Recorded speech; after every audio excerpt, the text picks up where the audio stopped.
Hello students. So today our topic is ratio, proportion and unitary method. So we are going to solve test paper 10. Now see question number 1. Find the ratio of, we have to find ratio. First one is 90 centimeter to 1.05 meter. Here you see 90 is in centimeter and 1.05 is in meter. So we have to convert it into a single unit. So convert meter into centimeter. Now see the solution. 90 centimeter is to 1.05 meter. Now centimeter, 90 centimeter upon 1.05 meter. So for converting into centimeter, we have to multiply it by 100. So multiply it with 100, we get this 1.05 in centimeters. So 90 centimeters upon 105 centimeters. So when we solve it, we get 18 upon 21, and after solving this, we get 6 upon 7. So we write this in ratio term. 6:7 is your answer. Now moving on, second, 35 minute to an hour. 35 minute to an hour. So write 35 minute is to 1 hour. Now convert 1 hour into minute, because we have to convert the units, because if the units are different then we are not able to solve it. नहीं कर पाएंगे, इसलिए हम लोग एक जैसा unit करेंगे यहाँ पे. Now 35 minute upon 1 hour. 1 hour को 60 मिनट में कन्वर्ट करना है, तो 60 से मल्टीप्लाई करेंगे. ठीक, तो मल्टीप्लाई किया यहाँ पे, तो ये कन्वर्ट हो गया मिनट में. नाउ 35 अपॉन 60 कैलकुलेट करेंगे इसको. 7 upon 12.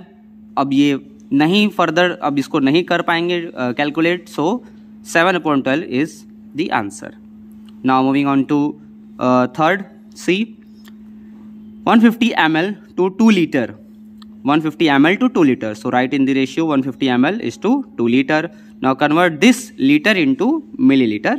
So we have to multiply it with 1000. 1000 से मल्टीप्लाई किया, 150 upon 2000 ml. Now calculating this, 0 0 cut गया, कैलकुलेट करेंगे. 5 3 15, 540 टाइम में 3 अपॉन 40. अब इसको कैलकुलेट नहीं कर सकते हैं, so 3:40 is the answer. Now moving on to fourth, D 2 dozens to a score. 2 dozen to a score. Now we have to put values. 2 dozen, 1 dozen में कितना है 12, तो 2 dozen में कितना होगा 2 into 12 24. 1 score means 20, so we have to multiply 1 into 20, so we get 20 is to 24. Now calculating this, 24 upon 20, 12 upon 10, 6 upon 5. अब further divide या further calculate नहीं हो सकता, so 6:5 is the answer. Now moving on, question number 2. The ratio of zinc and copper in an alloy is 7:9. Ratio of zinc and copper in an alloy. एक mixture है, alloy is a mixture, उसमें zinc और copper को डाला गया, मतलब zinc और copper का ही मिक्सचर है. तो जिंक कितना डाला गया 7 और कॉपर डाला गया उसमें 9. If the weight of copper in the alloy is 12.6 kg. कह रहा कॉपर अगर एलॉय में डाला गया 12.6 kg, find the weight of zinc in it. तो बताइए जिंक का वेट क्या होगा उस एलॉय में. We have to find the weight of the zinc. Now see the solution. Given ratio of zinc to copper, पहले जिंक है फिर कॉपर है, तो zinc to copper 7:9. Let the weight of zinc be 7x and weight of copper be 9x. Weight का कर लिया, late कर लिया कि वेट जिंक का 7x है और कॉपर का 9x है. Since the weight of copper in the alloy and the weight of copper in the alloy is given 12.6 kg, so the weight of copper, that is 9x, is equals to the weight of copper 12.6 kg. So we get an equation 9x equal to 12.6. Calculate this, transfer this 9 to the right side, so we get x equal to 4.2 upon 3 kg. Now it is 1.4 kg, so x equal to 1.4 kg. Now we have to find the weight of zinc. So right here, so the weight of zinc equals 7x, 7x था, late किया था, तो 7 into 1.4 kg, we get 9.8 kg. Now moving on, next question. Divide rupees 1400 among A, B and C in the ratio 2:3:5. तो हमें ये 1400 rupees को क्या करना है, डिवाइड, शेयर करना है ए बी सी 3 लोगों में, और क्या रेशियो में होना चाहिए, ए को 2 पार्ट मिले, बी को 3 पार्ट और सी को 5 पार्ट मिले. तो देखिए क्या करेंगे, see the solution. Total amount is given rupees 1400. Given ratio is 2:3:5. Now when total amount is given, जब भी टोटल गिवन है तो हम सम ऑफ द रेशियो टर्म करके फाइंड आउट करेंगे. ये सम ऑफ द रेशियो टर्म तभी करेंगे, याद रखिएगा, जब टोटल अमाउंट, टोटल कुछ भी टोटल में दिया हो तब. Now so sum of the ratio term 2 + 3 + 5 we get 10.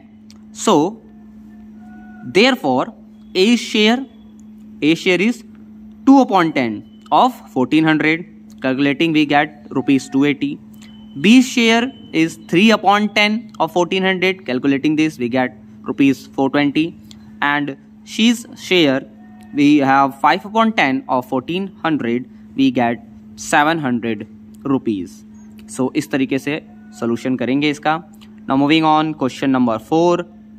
We have to prove that in the bracket 5:6 is greater than in the bracket 3:4. We have to prove that. Now see the solution, how we can prove it. First, 5:6 or 3:5. We have to compare it. First, we have to compare it, who is bigger. So 5/6 or 3/4, applying cross multiplication method. Cross multiplication, 4 into 5 and 6 into 3. Now see, 5 into 4, 20. Here we get 3 into 6, 18. Who is greater, 20 or 18? 20 is greater. So hence in the bracket 5:6 is greater than 3:4. Proved. Now moving on to question number 5. 40 men can finish a piece of work in 26 days. How many men will be needed to finish it in 16 days? So question बहुत simple है, कह रहा है कि 40 man can finish a piece of work in 26 days. 26 days में एक काम को खत्म किया जा रहा है 40 मैन्स के through. We have to find the number of man who can finish that piece of work in 16 days. So जो भी फाइंड करना है वो हम लोग राइट साइड में लिखेंगे, ठीक, और जो गिवन है वो लेफ्ट साइड में. So this is called unitary method. Number of days in the left side, number of man in the right side. Now 26 days, how many men? 40 men. 26 days 40 men. one day के लिए अगर एक दिन में ही आपको काम finish करना हो तो आप क्या करेंगे, ज़्यादा आदमियों की ज़रूरत होगी, ज़्यादा मेंस की ज़रूरत होगी, तो इसलिए मल्टीप्लाई किया गया है, क्योंकि एक दिन में ही अगर काम खत्म करना हो तो ज़्यादा लोग की ज़रूरत होगी, इसीलिए 40 into 26. नाउ 16 डेज में फिनिश करना है तो क्या करेंगे, तो 16 डेज में फिनिश करना है तो 1 डे का है, 16 डे का फाइंड करना है तो डिवाइड करेंगे यहाँ पे. So calculating this we get 65 men. Hence required number of men is equal to 65. Now moving on to question number 6. In an army camp there were provisions for 425 men for 30 days. How long did the provisions last for 375 men? Question कह रहा है कि एक army camp है, provision खाना, तो उसमें 425 mains के लिए खाना है 30 दिनों के लिए, सिर्फ 30 डेज के लिए सिर्फ.